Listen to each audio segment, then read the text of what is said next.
have been kind of rattled and badly centered all week. Kind of headachy and easily distracted. So all of my gaming this week has been kind of off. So we'll see how I do tonight, and I may self monitor a little bit. I might or if you see me kind of starting to go around in circles, or clearly need to stop, you might want to let me know. Sure. So yeah, my capacity to stop under those circumstances, but self monitor is poor.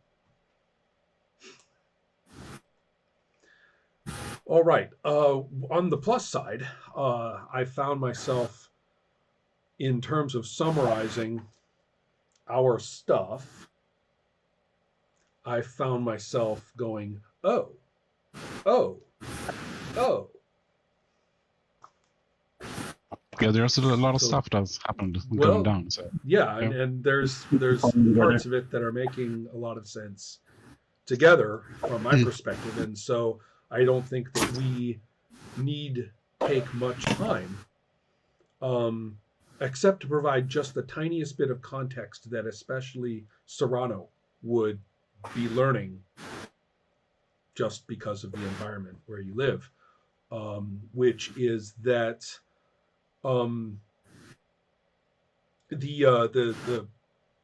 propertied people and the people who manage the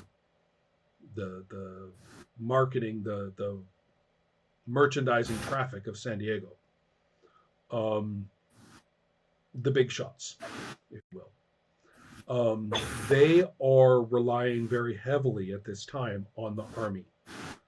The whole idea was that the Army was going to have a deployment here in San Diego as an ongoing security presence to forestall further Degüeño attacks, as they have been, facing on and off for the past few years. Something seems to be horribly wrong with the Army that everybody has finally realized, in that its command structure seems to have broken down awfully, and there's plenty of soldiers being terrible all over the place with apparently nobody in charge of them. They seem extremely oriented toward acquisition. They and so that is going on most places. The roads are not safe. It's sort of like, if the Degüeños don't get you, then the soldados will. So, however, the big shots of San Diego are still relying on Las Cruces, whom you've met, to maintain a military presence here that will protect them against the Degüeños. And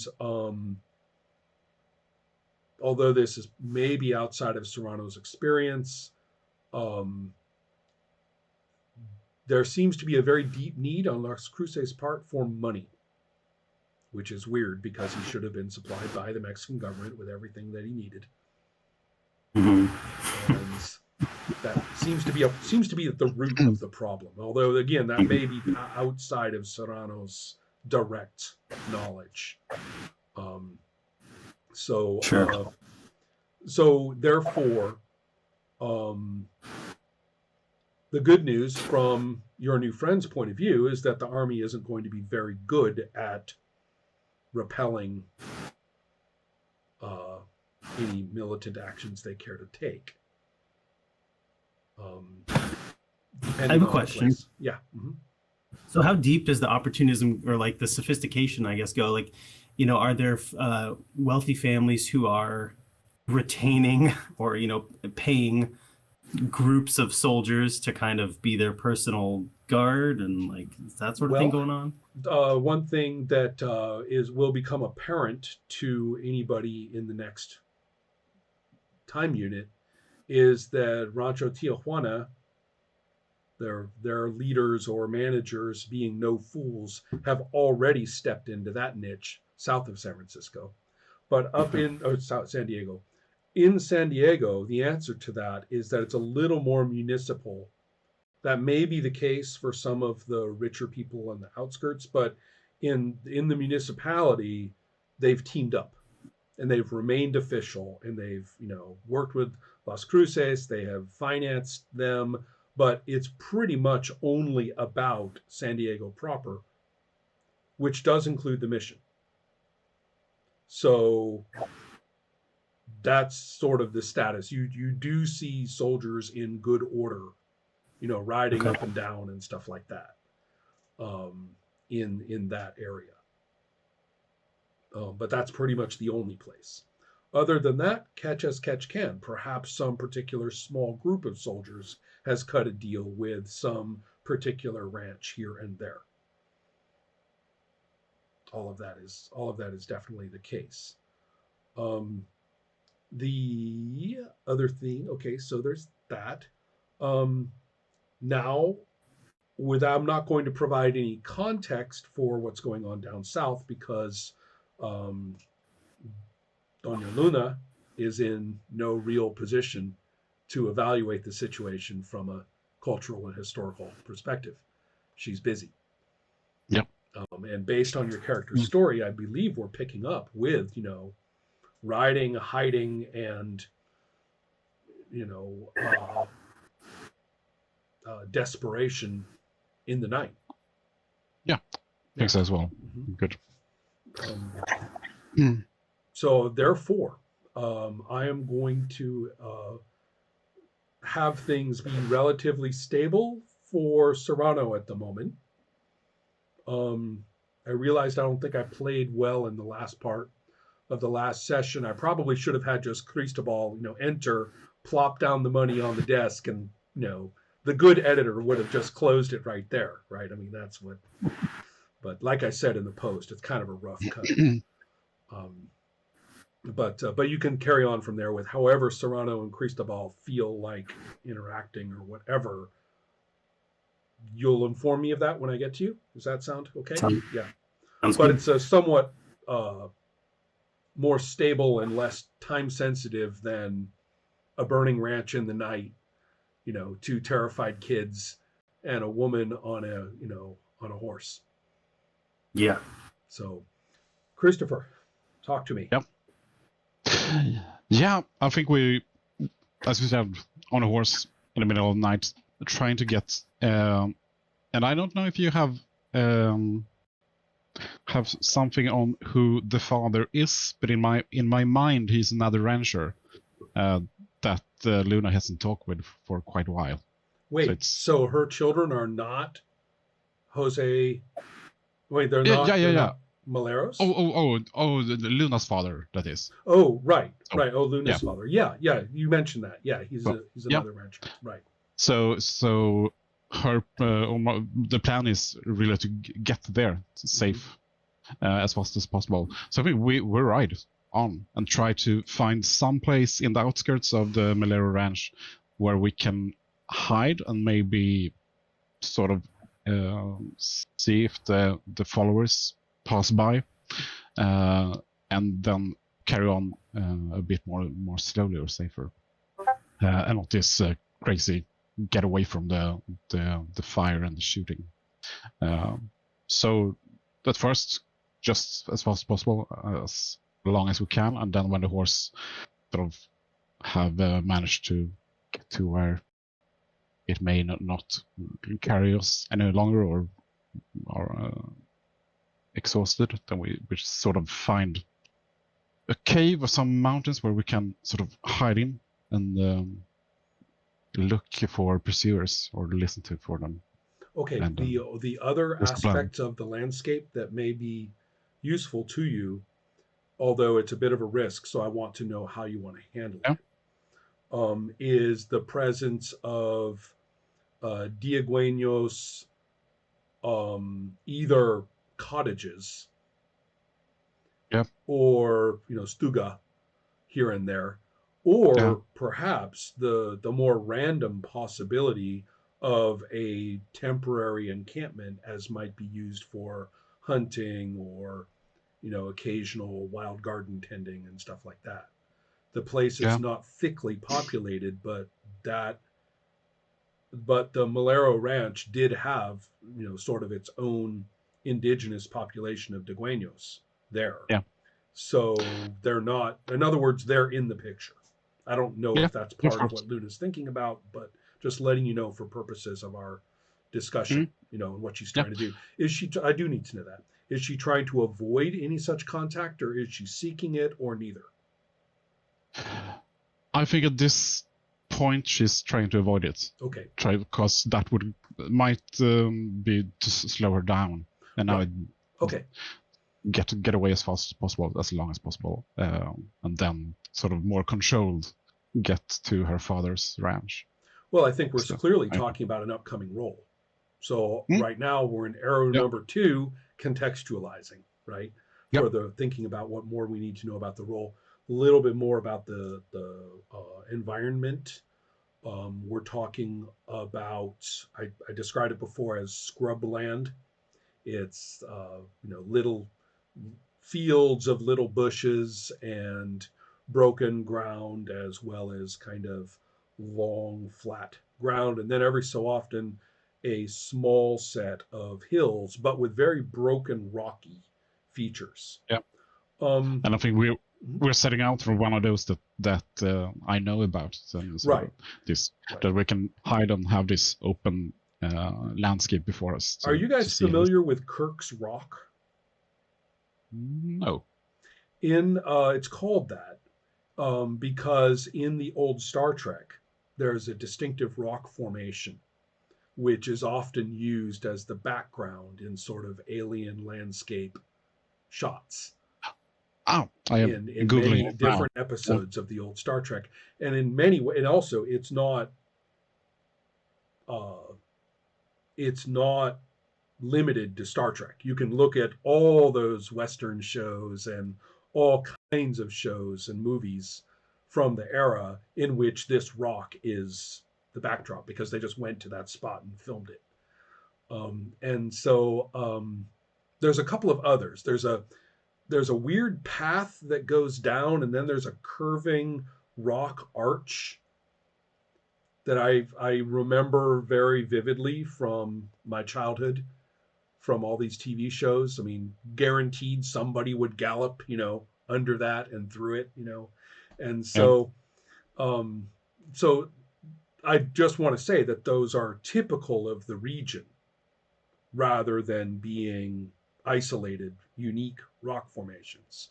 So here and there, some version of Kirk's Rock is, studying the landscape. So if you get a chance to look it up online, it probably will pop up immediately. So, okay. So just pointing out that occasionally there are these rock, I just described this kind of flat, scrubby thing, but there are these rock hills kind of popping up every so often.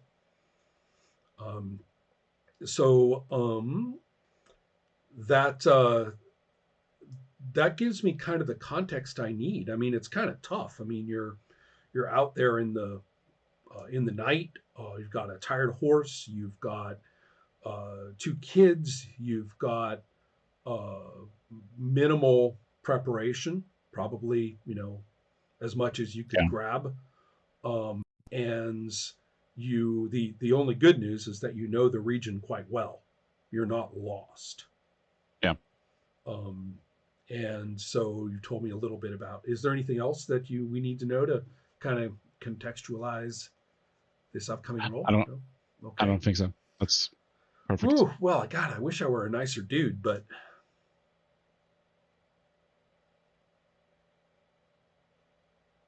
No, if you didn't know the region, then this would be a 1-die roll. I'll make it 2, and I will also say I wish that you could do a 1.5, because I really see this as a 1.5. 2 seems too generous to me on this one for what you're going through, but 1 seems like rock bottom, and this isn't quite rock bottom. So rounding benefits you. Yeah, good. Then I take 2 dice, and then and this is very much to save the kids, so I'm using I'm a mother here. Right. Okay. Good enough. Yeah. That's +2 for those, and then I put in 2 dice from the pool. Let's see. And I got you one. All right. How do you want to do this? I think I raised my pool. Okay. So. Well, there's a bad moment because there's a point where Gutierrez, in particular, has taken the chase much further than anyone sensible would. I mean, if the goal was simply to burn out the Maleros, they've done it. But for personal reasons, he's pretty driven, and so he's long after they should have given up.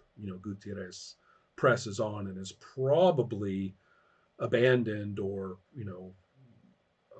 by comrades, except for maybe one. So that makes life tougher for you, and only the intervention of a particular Kirk's Rock that you know well makes it possible for you to hide, as you say, to kind of evade this, and therefore by the time the sun comes up, you and the kids are probably successfully moving on to your father's ranch's territory.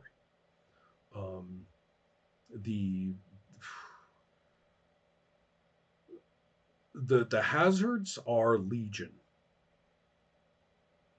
We don't know what the situation is with disgruntled Diegueños on your father's ranch, if there are any. We don't know if your father had actually interacted with the obispos and the United States people and their representatives. You have no idea. It's unlikely, I will say. Your father's not a dick. It's unlikely that he would have sanctioned any such action, but all they had to do was not tell him.